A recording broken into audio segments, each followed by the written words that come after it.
Now that the suspected bomber is in police custody, or at least in custody, medical care, and then to police custody, he could face a slew of charges, including terrorism and use of a weapon of mass destruction.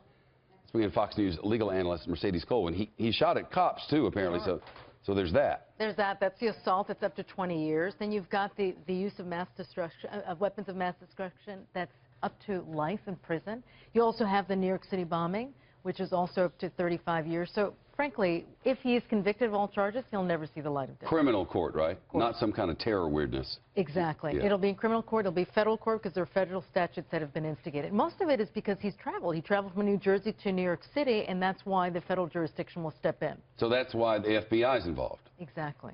Even though there's this JTTF, Joint Terrorism Task Force, and everybody works together, once you cross state lines, you're a Fed person. Exactly. Once it becomes interstate, that's when these federal laws come into play. So that would be the 1st District in the Lower Manhattan? Undoubtedly. Sure, 500 Pearl Street. So those would be the prosecutors downtown. And as prosecuting of terrorists goes, they have a good track record. Oh, absolutely. Plus, they have a great budget. They've got fantastic lawyers. And then you've got the jury pool. You're going to pull from New York City. Big issue is going to be who's going to want to sit in that jury. It'll take months to get a jury together. It won't take months to find a defense attorney. No, that's for certain.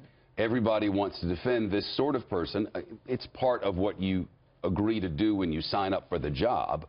But more than that, you want to prove our system is for everybody. No matter how heinous you are, no matter what you've done, you deserve protection. I mean, it's really tough for defense attorneys, and you'll have defense attorneys out there saying, you know what, I believe in the Constitution, but I can't believe in that to that extent. I'm sorry, I can't do it. I mean, frankly, you have to be a zealous advocate. If you can't do it, if you can't be a zealous advocate for your client, then you really can't take that case.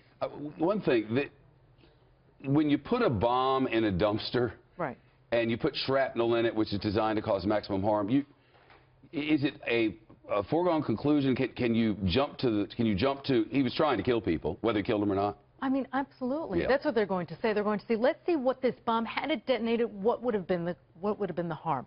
Thank God that no one was killed. But frankly, that's just by a grace of God, frankly. Yeah. Because it was definitely designed to cause maximum harm, death. It just didn't happen in this case. That's from the investigators. Stay with us. A child